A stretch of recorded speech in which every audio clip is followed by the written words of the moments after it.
তোকে না আমি বলেছি তোর সাথে আমার ব্রেকআপ, তোর সাথে আমার কোনো সম্পর্ক নেই, তারপর কেন বারবার আমাকে কল করে এখানে ডেকেছিস বল? বলতেছি তো, বলার জন্যই তো ডাকছি, তাই না? তুমি যদি এভাবে কথা বলো তাহলে কি আর বলতে পারি? আচ্ছা আমি বলতেছি, তুমি ঠান্ডা হও নাকি পানি এনে দিব? মানে পানি খাবে? ঠান্ডা পানি এনে দিই? কোনো প্রয়োজন নেই, তোর পানি তুই খা এবং তোর মাথায় ঢাল, ওই পানি খাওয়ার আমার কোনো দরকার নেই। খুব তাড়াতাড়ি বল কি বলবি, আমার হাতে একদম সময় নেই। যাক আলহামদুলিল্লাহ, বেঁচে গেল 20 টাকা। হয়েছে কি, ওই আমার দাদা না কালকে আমার স্বপ্নে আসছিল, বুঝছো তো? দাদা স্বপ্নে এসে আমাকে কি বলতেছে জানো? এই যে তোর সাথে যার সম্পর্ক ছিল না, যে মেয়েটা তোর সাথে সম্পর্ক ছিন্ন করে চলে গেছে, এই মেয়েটাকে তুই যা যা দিয়েছিস সবকিছু তোর ফেরত নিতে হবে। যদি ফেরত না নিতে পারিস তাহলে নাকি তার আত্মা শান্তি পাবে না। তাই বলছি কি, ওই আমি তোমাকে যা যা দিয়েছিলাম সব আমাকে ফেরত দিয়ে দাও। ওরে স্যাসরার ঘরে স্যাসরা, স্যাসরার বাচ্চা যেন কোথাকার। আমি খুব ভালোভাবে বুঝতে পেরেছি এটা সম্পূর্ণই তোর সাজানো নাটক। তোর দাদার স্বপ্নে এসে তোকে বললো আর সেটা আমি মেনে নিব। আদৌ কি এটা কোনোদিনও হয় বা হয়েছে? দেখো এটা কেমন কথা? তুমিও তো আমাকে বলেছিলে যে তোমার নানি নাকি তোমার স্বপ্নে আসছে, তোমার স্বপ্নে এসে তোমার নানি তোমাকে বলছে কোনো সরকারি চাকরিজীবী ছাড়া বিয়ে করা যাবে না, যার সাথে সম্পর্ক আছে বিচ্ছিন্ন করে দে। এজন্য তো তুমি আমার সাথে ব্রেকআপ করে চলে গেছো। আমি কি তখন কিছু বলছি? তোমার নানির আত্মার শান্তি শান্তি, আর আমার দাদার আত্মার শান্তি কি শান্তি না?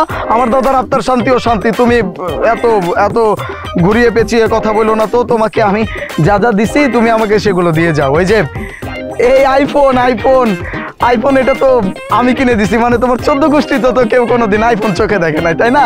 আমি দিছিলাম, দাও।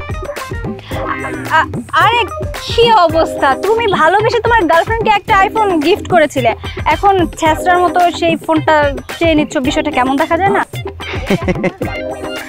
আসলে হয়েছে কি বাবু, বাবু না ওই অথই, এই আইফোন তো আমি আমার গার্লফ্রেন্ডকে দিয়েছিলাম, তুমি তো আমার গার্লফ্রেন্ড নাই তো, দাও। যাক আইফোনটা ফেরত পেয়েছি।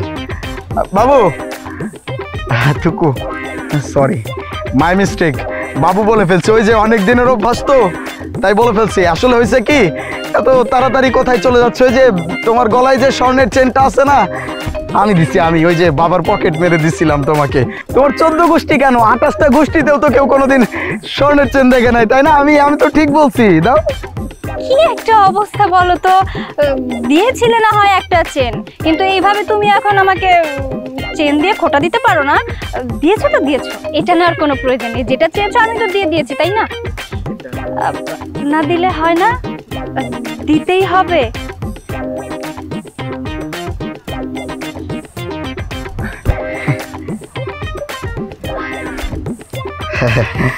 ঠিক আছে গেলাম। আচ্ছা বাহ কত সুন্দর।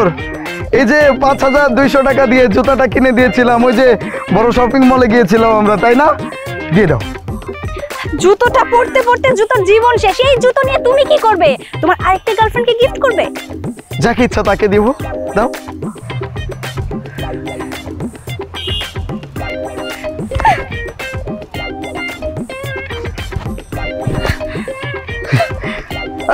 দাঁড়াও, আবার কি? আসলে হয়েছে কি, এত তাড়াহুড়া তোমার কেন আমি না বুঝতে পারতেছি না। ওই যে তোমার হাতের রিং, স্বর্ণের রিং, উপর আবার পাথর বসানো, আমি বানিয়ে দিয়েছিলাম তোমাকে, দাও।